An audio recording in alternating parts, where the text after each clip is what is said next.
ओम भगवते वासुदेवाय नमः। ओम क्रीम कृष्णाय नमः। कार्तिक मास महात्म्य सुनने वाले सभी भक्तों का आज की कथा में हार्दिक स्वागत है। भगवान श्री कृष्ण और श्रीमती राधा रानी की कृपा सदैव आप पर और आपके समस्त परिवार पर बनी रहे। आज आप सुनने वाले हैं कार्तिक मास महात्म्य का 22वां अध्याय। कथा सुनने से पहले हम सबकी प्यारी श्री राधा रानी का ध्यान कर लीजिए और फिर इस पावन और परम कल्याणकारी कथा का श्रवण करते हैं। राजा पृथु ने कहा कि हे नारद जी, आपने कल ने जिस प्रकार से मुक्ति पाई है वह सारी कथा हमको सुनाई है और मैंने भली प्रकार से सारी कथा सुनी भी है। हे ऋषिवर, क्या यह कार्य उन दो नदियों के प्रभाव से हुआ था? कृपा करके मुझे यह बताने की कृपा कीजिए। तब नारद जी ने कहा कि कृष्णा नदी साक्षात भगवान श्री कृष्ण चंद्र जी महाराज जी का शरीर है और वेणी नदी भगवान शंकर का शरीर है। इन दोनों नदियों के संगम का महात्म्य श्री ब्रह्मा जी भी वर्णन करने में असमर्थ हैं। फिर भी चूंकि आपने पूछा है, अतः आपको इनकी उत्पत्ति का वृतांत सुनाऊंगा। ध्यान से सुनिए। चाचुष मनवंतर के आरंभ में श्री ब्रह्मा जी ने सहस पर्वत के शिखर पर यज्ञ करने का निश्चय किया। वह सब देवताओं भगवान विष्णु और शंकर जी सहित यज्ञ की सामग्री लेकर उस पर्वत के शिखर पर गए। तब महर्षि भृगु आदि ऋषियों ने ब्रह्म मुहूर्त में उन्हें दीक्षा देने का विचार किया। इसके बाद उन्होंने श्री ब्रह्मा जी की पत्नी त्वरा को बुलवा भेजा। वह बड़ी आहिस्ता से आ रही थी। इसी बीच में भृगु जी ने विष्णु जी से पूछा कि हे प्रभु, आपने त्वरा को बुलवाया था, वह क्यों नहीं आई? अब तो ब्रह्म मुहूर्त भी टल गया है। इस पर भगवान विष्णु ने कहा, यदि त्वरा यहाँ यथा स्थान पर नहीं आई है तो आप गायत्री को ही स्त्री बनाकर दीक्षा विधान कर दीजिएगा। क्या गायत्री पुण्य कर्म में ब्रह्मा जी की स्त्री नहीं हो सकती? और तब भगवान शंकर ने भी भगवान विष्णु जी की बात का समर्थन किया। यह बात सुनकर भृगु जी ने गायत्री को श्री ब्रह्मा जी के दाईं ओर बिठाने का दीक्षा विधान आरंभ कर दिया। ऋषि मंडल गायत्री को दीक्षा दे ही रहे थे कि इतने में ही त्वरा आ पहुंची। ब्रह्मा जी के पास में गायत्री को बैठा देखकर ईर्ष्या से क्रोधित होकर त्वरा ने कहा कि जहाँ अपूज्यों की पूजा होती है, पूज्यों की अप्रतिष्ठा होती है, वहाँ पर दुर्भिक्ष, मृत्यु, भय तीनों अश्वमेध हुआ करते हैं। यह गायत्री ब्रह्मा जी के दाईं ओर तथा मेरे स्थान पर बैठी है। यह अदृश्य बहने वाली नदी होगी। आप लोगों ने अविचार से मेरे स्थान पर इसे बैठाया है। इससे आप भी सब जड़ रूपी नदियां होंगे।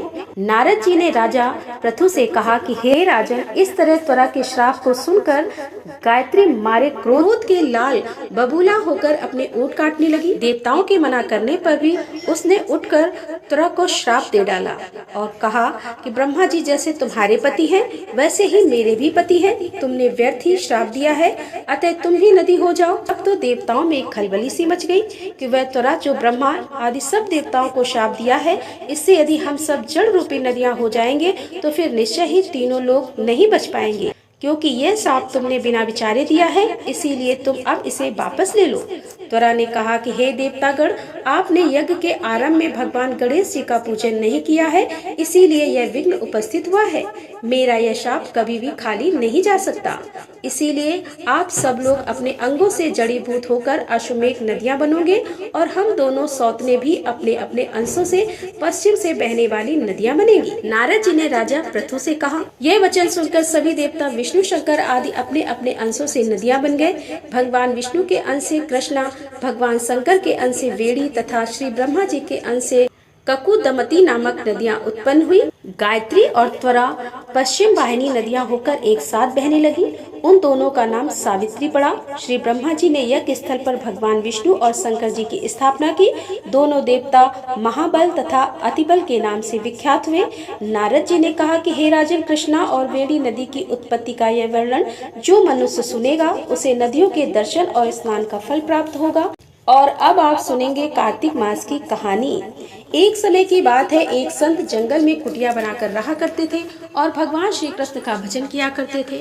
संत को इस बात का यकीन था कि एक न एक दिन मेरे भगवान श्री कृष्ण मुझे साक्षात दर्शन जरूर देंगे। एक दिन की बात है, उसी जंगल में एक शिकारी आया और उस शिकारी ने जब संत की कुटिया को देखा तो कुटिया के अंदर गया और उससे संत को प्रणाम किया और पूछा कि आप कौन हैं और आप यहाँ क्या कर रहे हैं? अब संत ने सोचा कि यदि मैं इसको कहूँगा कि भगवान श्री कृष्ण के इंतजार में बैठा हूँ और उनका दर्शन मुझे किसी प्रकार से हो जाए तो शायद इसको यह बात समझ में नहीं आएगी। संत ने फिर तुरंत ही दूसरा उपाय सोचा और संत ने शिकारी से पूछा, भैया पहले आप बताओ कि आप कौन हो और यहाँ किस लिए आए हो। फिर उस शिकारी ने कहा कि मैं तो एक शिकारी हूँ और यहाँ शिकार के लिए आया हूँ। संत ने तुरंत उसी की भाषा में कहा, मैं भी एक शिकारी हूँ और अपने शिकार के लिए ही यहाँ आया हूँ। शिकारी ने पूछा, अच्छा संत जी आप यह बताइए कि आपका शिकार दिखता कैसा है, आपके शिकार का नाम क्या है, हो सकता है कि मैं आपकी मदद कर सकूं। संत ने सोचा इसे कैसे बताऊं, फिर भी संत कहते हैं, मेरे शिकार का नाम कृष्ण है, वह दिखने में बहुत ही सुंदर है, सांवला सलोना है, उसके सिर पर मोर मुकुट है, हाथों में बंसी है। ऐसा कहते कहते ही संत जी भाव विभोर हो गए और कृष्ण भक्ति में रोने लगे। संत जी को इस प्रकार से रोते हुए देखकर शिकारी बोला, बाबा रोते क्यों हो, मैं आपके शिकार को जब तक ना पकड़ लूं तब तक पानी भी नहीं पीऊंगा और आपके पास भी नहीं आऊंगा। अब वह शिकारी एक घने जंगल के अंदर गया और जाल बिछाकर एक पेड़ पर बैठ गया पर इंतजार करने लगा। भूखा प्यासा बैठा हुआ एक दिन बीता, दूसरा दिन बीता और फिर तीसरा दिन। अब तो भूख और प्यास से शिकारी को नींद भी आने लगी। अब बांके बिहारी जी को उस पर दया आ गई। भगवान कृष्ण उसके भाव पर रीझ गए। भगवान मंद मंद स्वर में बांसुरी बजाते आए और उस जाल में खुद ही फंस गए। अब जैसे ही शिकारी को शिकार का अनुभव हुआ तो तुरंत नींद से उठा और उस सांवरे भगवान को देखा जैसा संत ने बताया था। उनका रूप हूबहू वैसा ही था। वह तो अब जोर जोर से चिल्लाने लगा, मिल गया मिल गया मिल गया, शिकार मिल गया। शिकारी ने उस शिकार को जाल समेत अपने कंधे पर बिठा लिया और शिकारी कहता हुआ जा रहा है, आज 3 दिन के बाद मिले हो, खूब भूखा प्यासा रखा है, अब मैं भी तुम्हें छोड़ने वाला नहीं हूँ। शिकारी धीरे धीरे कुटिया की ओर बढ़ रहा था। जैसे ही संत की कुटिया आई तो शिकारी ने आवाज लगाई, बाबा बाबा। संत ने तुरंत दरवाजा खोला। संत उस शिकारी के कंधे पर भगवान श्री कृष्ण को जाल में फंसा देख रहे। भगवान श्री कृष्ण जाल में फंसे हुए मंद मंद मुस्कुरा रहे हैं। शिकारी ने कहा, बाबा आपका शिकार लाया हूँ, मुश्किल से मिले हैं। संत ने देखा तो उसके होश उड़ गए। संत शिकारी के चरणों में गिर पड़े। संत आज फूट फूट कर रोने लगे। संत कहते हैं, मैंने आज तक आपको पाने के लिए अनेकों प्रयास किए प्रभु, लेकिन आज आप मुझे इस शिकारी के कारण मिले हो। भगवान बोले, इस शिकारी का प्रेम तुमसे ज्यादा है, इसका भाव तुम्हारे भाव से ज्यादा है, इसका विश्वास तुम्हारे विश्वास से भी ज्यादा है।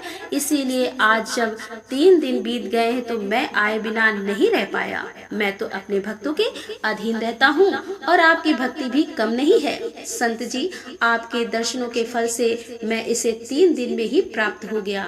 इस तरह से भगवान ने खूब दर्शन दिया और फिर भगवान वहाँ से चले गए। प्रेम से बोलिए भक्त और भगवान की जय। और अब आप सुनेंगे तुलसी चालीसा। श्री तुलसी महारानी करूं विनय सिर नाय, जो मम हो संकट विकट दीजे मात नशाय। नमो नमो तुलसी महारानी, महिमा अमित न जाए बखानी। दियो विष्णु तुमको सन्माना, जग में छायो सयस महाना। विष्णु प्रिया जय जयति भवानी, तिहु लोक की हो सुख कानी। भगवत पूजा करे जो कोई, बिना तुम्हारे सफल न होई। जिन घर तब नहीं होए निवासा, उस घर करई विष्णु नहीं बासा। करे सदा जो तब नित सुमिरे, ते के काज होए सब पूरण। कार्तिक मास महात्म्य तुम्हारा, को जानत है सब संसारा। तब पूजन जो करे कुमारी, पावे सुंदर बरस कुमारी। करे जो पूजा नित प्रति नारी, सुख संपत्ति से होए सुखारी। वृद्धा नारी करे जो पूजन, मिले भक्ति होवे पुलकित मन। श्रद्धा से पूजे जो कोई, भवन तिन सर जावे सोई। कथा भागवत यज्ञ करावे, तुम बिन नहीं सफलता पावे।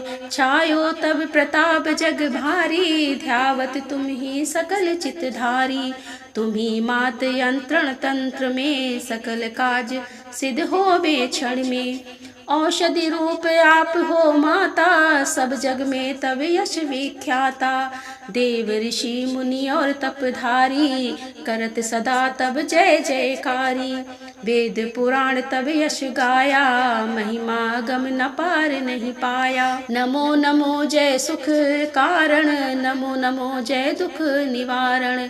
नमो नमो सुख संपत्ति देनी, नमो नमो अग काठन छेनी। नमो नमो भक्तन दुख हरिनी, नमो नमो दुष्ट मद छेनी। नमो नमो भव पार उतारो, नमो नमो परलोक सुधारण। नमो नमो निज भक्त उबारण, नमो नमो जन काज सवारण। नमो नमो जय कुमति नवानी, नमो नमो सब सुख उपजानी। जयति जयति जय तुलसी माई, ध्यावत तुमको शीस नवाई। निज जन जानि मोहि अपनाओ, बिगड़े कारज आप बनाओ। करूं विनय मात तुम्हारी, पूर्ण आशा करहूं हमारी। शरण चरण कर जोरी मनाऊं, निस दिन तेरे ही गुण गाऊं। करहूं मात अब मोह पर दाया, निर्मल होए सकल मम काया। मांगू मातो यही बर दीजे, सकल मनोरथ पूर्ण कीजे। जानू नहीं कछु नेम अचारा, क्षमहु मात अपराध हमारा। 12 मास करे जो पूजा, तासो जग में और नहीं दूजा। प्रथम ही गंगा जल मगवावे, फिर सुंदर स्नान करावे। चंदन अक्षत पुष्प चढ़ावे, धूप दीप नैवेद्य लगावे।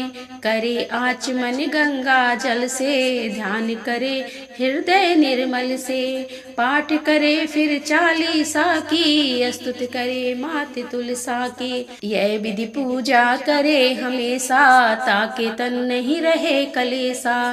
करे मास कार्तिक का साधन, सोवे नित्र पवित्र हुई जाई। यह कथा महासुखदाई, पढ़े सुने सो भव तर जाई। श्री तुलसी चालीसा पाठ करे जो कोई, गोविंद सो फल पावही जो मन इच्छा होई। तुलसी चालीसा संपूर्ण। और अब आप सुनेंगे तुलसी महारानी की आरती। तुलसी महारानी नमो नमो, हरि की पटरानी नमो नमो। तुलसी महारानी नमो नमो, हरि की पटरानी नमो नमो। धन तुलसी पूरण तब कीनो, धन तुलसी पूरण तब कीनो। शालिग्राम की बनी पटरानी, नमो नमो तुलसी महारानी नमो नमो, हरि की पटरानी। जाके पत्र मंजरी कोमल, जाके पत्र मंजरी कोमल। श्रीपति कमल चरण लपटानी, नमो नमो हर की पटरानी। नमो नमो तुलसी महारानी। धूप दीप नैवेद्य आरती, धूप दीप नैवेद्य आरती। पुष्पन की बरसा बरसानी, नमो नमो हर की पटरानी। नमो नमो तुलसा महारानी। 56 भोग 36 व्यंजन, 56 भोग 36 व्यंजन। बिन तुलसा हरि एक न मानी, नमो नमो तुलसी महारानी। नमो नमो हरि की पटरानी। सभी सखी मैया तेरे यश गावे, सभी सखी मैया तेरे यश गावे। भक्ति दान दीजे महारानी, नमो नमो तुलसी महारानी। नमो नमो हर की पटरानी। नमो नमो तुलसी महारानी। नमो नमो हर की पटरानी। नमो नमो तुलसी महारानी। नमो नमो हर की पटरानी। प्रेम से बोले तुलसी मैया की जय। कार्तिक के ठाकुर राई दामोदर की जय। राधे राधे, जय श्री कृष्णा। दोस्तों, कार्तिक मास की देवउठनी एकादशी के दिन तुलसी विवाह किया जाता है।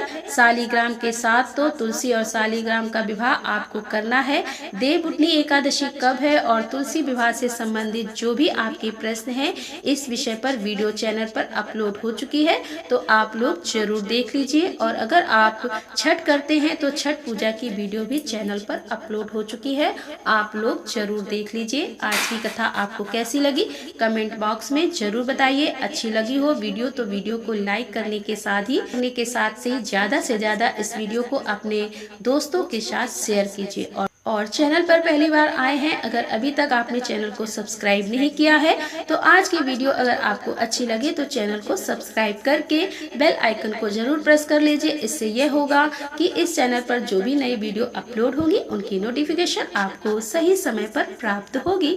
मिलती हूँ अगले वीडियो के साथ, तब तक के लिए राधे राधे। जय श्री कृष्णा, हर हर महादेव, जय भोलेनाथ की।